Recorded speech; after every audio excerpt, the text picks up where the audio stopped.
유전자가 어떻게 우리의 성격이 되는지 그 놀라운 과정을 지금부터 한번 파헤쳐 보겠습니다. 어쩌면 우리 자신도 몰랐던 진짜 나를 발견하게 될지도 몰라요. 자, 한번 생각해 보세요. 여러분의 그 성격 대체 어디서 온 걸까요? 부모님한테 물려받은 걸까요? 아니면 살아온 환경이 만든 걸까요? 이건 정말 오래된 질문이죠. 오늘 그 해답의 실마리를 한번 찾아보려고 합니다. 이 모든 이야기의 시작은요, 아주 특별한 두 남자에게서 비롯됩니다. 바로 짐 스프링어와 짐 루이스. 39년 만에 처음으로 서로를 마주한 일란성 쌍둥이인데요. 이들의 삶이 바로 성격과 유전의 비밀을 푸는 결정적인 열쇠가 됐습니다. 자, 이 두 사람은요, 태어나자마자 바로 다른 집으로 입양이 됐어요. 그래서 서로가 있는지도 전혀 몰랐죠. 그런데 39살 만에 딱 만났는데, 와, 이 두 사람의 삶이 정말 믿기지 않을 정도로 똑같은 거예요. 우선 첫 번째부터 정말 충격적인데요. 둘 다 첫 번째 아내 이름이 린다였다는 겁니다. 이게 끝이 아니에요. 둘 다 이혼을 한 번씩 했는데 재혼한 두 번째 아내의 이름마저 똑같이 베티였어요. 진짜 소름 돋지 않나요? 두 아내 이름이 같은 것도 모자라서 각자 낳은 아들의 이름까지 제임스로 똑같이 지었다는 거예요. 이 모든 게 서로 전혀 다른 환경에서 일어난 일이라는 게 중요합니다. 근데 놀라운 건 이게 전부가 아니라는 거죠. 여기 한번 보세요. 키랑 몸무게는 물론이고 파트타임 보안관으로 일했던 직업, 즐겨 피우던 담배나 맥주 브랜드, 심지어 손톱 물어뜯는 버릇에다가 앓고 있던 두통 종류까지 정말 하나부터 열까지 복사해서 붙여넣기 한 것처럼 똑같았습니다. 자, 여러분은 어떻게 생각하세요? 이 모든 게 그냥 엄청나게 신기한 우연의 일치일까요? 아니면 혹시 우리 눈에는 보이지 않는 어떤 강력한 힘, 바로 유전자가 만들어낸 필연일까요? 바로 이 짐 쌍둥이 사례가 과학자들한테는 정말 중요한 질문을 던져주는 셈이죠. 그리고 과학자들은 마침내 쌍둥이라는 어찌 보면 자연이 준 완벽한 실험 도구를 통해서 유전과 환경의 영향을 따로 떼어놓고 보기 시작했습니다. 이 질문의 답을 찾는 학문이 바로 행동 유전학입니다. 쉽게 말해서 우리가 흔히 저 사람은 타고났어 라고 말하는 그 천성과 환경이 중요해 라고 말하는 그 환경이 우리 성격에 각각 몇 %씩 영향을 주는지 그 비율을 과학적으로 밝혀내는 거죠. 이 연구의 핵심은 바로 여기에 있어요. 보세요. 일란성 쌍둥이는 유전자가 100% 똑같아요.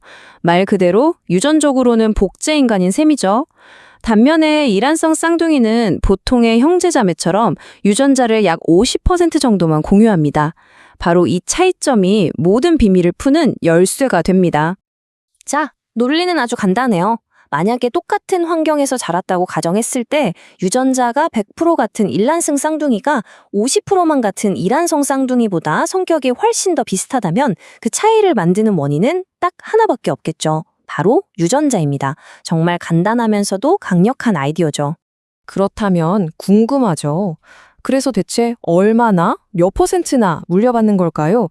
이제부터는 막연한 추측이 아니라 아주 구체적인 숫자를 통해서 유전의 힘이 어느 정도인지 직접 확인해 보겠습니다. 이 분야에서 가장 유명하고 중요한 연구가 바로 미네소타 쌍생아 연구입니다.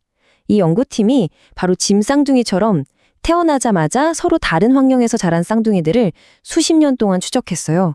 그리고 그 결과는 세상을 정말 깜짝 놀라게 했죠. 여기 보이는 숫자 0.59. 이게 무슨 뜻이냐면요. 전통주의 성향, 그러니까 얼마나 보수적인 가치관을 갖느냐 하는 것의 유전율이에요. 쉽게 말하면 사람들마다 보수적인 정도가 다른데 그 차이의 59%가 유전적 차이 때문이라는 뜻입니다. 보통 이런 가치관은 부모님 교육이나 사회 분위기 탓이라고 생각하기 쉬운데 유전자의 힘이 생각보다 훨씬 강했던 거죠. 다른 결과들은 더 놀랍습니다. 흔히 예민하고 걱정 많는 성격을 말하는 신경증은 유전율이 무려 70%에 달하고요. 공격성도 67%나 돼요. 반면에 사람들하고 잘 어울리는 사회적 친밀도는 15%로 상대적으로 낮게 나타났습니다. 이걸 보면 알 수 있죠. 아, 성격의 어떤 부분은 유전자가 정말 강하게 작용하고 또 어떤 부분은 상대적으로 덜 그렇구나 하는 걸요. 수많은 연구 결과를 종합해서 내린 결론은 이렇습니다. 외향성, 신경증, 성실성 같은 우리 성격의 아주 중요한 부분들의 약 50%, 절반 정도가 유전자에 의해서 결정된다는 거예요. 생각보다 훨씬 높은 수치 아닌가요? 그런데 말이죠. 유전자의 영향력은 여기서 끝나지 않아요. 우리가 흔히 성격이라고 부르는 것보다 훨씬 더 넓고 깊은 영역까지 뻗어 있거든요. 여기 좀 보세요. 정치적인 태도나 개인적인 취향, 심지어 우리가 평소에 얼마나 행복하다고 느끼는지까지도 유전자의 영향을 받는다는 사실이 밝혀졌습니다. 이건 순전히 내 자유로운 선택이라고 믿었던 것들인데 말이죠. 이 사실은 우리 자신을 돌아보게 만들어요. 내 자유의지로 결정했다고 굳게 믿었던 나의 생각이나 가치관조차도 어쩌면 태어날 때부터 이미 주어진 유전적 설계도의 영향을 받은 결과일 수 있다는 거니까요. 자, 여기까지 듣고 나면 아마 이런 생각이 드실 거예요. 뭐야? 그럼 내 성격은 이미 다 정해진 건가? 난 그냥 유전자의 꼭두각시일 뿐인가? 하고요. 하지만 결론부터 말씀드리면 절대 그렇지 않습니다. 유전자는 운명이 아니에요. 이 그림이 모든 걸 명확하게 보여줍니다. 유전자가 절반이라면 나머지 절반은 온전히 우리의 몫이라는 거죠. 우리가 어떤 환경에서 어떤 경험을 하고 어떤 선택을 하느냐에 따라서 나머지 50%가 채워지는 겁니다.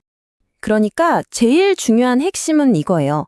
유전자는 우리에게 자, 넌 이쪽으로 좀 더 끌릴 거야 하는 일종의 경향성을 물려주는 거예요. 하지만 그 경향성이 우리 인생을 딱 결정짓는 건 절대로 아니라는 거죠. 오히려 우리는 이 경향성을 이해하고 또 다른 환경과 경험을 통해서 얼마든지 다른 방향으로 나아갈 수 있습니다. 자, 오늘의 이야기는 이 질문으로 마무리하려고 합니다. 만약 유전자가 당신이라는 한 권의 책에서 절반을 미리 써놓았다면 여러분은 그 나머지 절반을 어떤 멋진 이야기로 채워나가시겠습니까? 그 빈 페이지의 주인은 다른 누구도 아닌 바로 당신 자신입니다.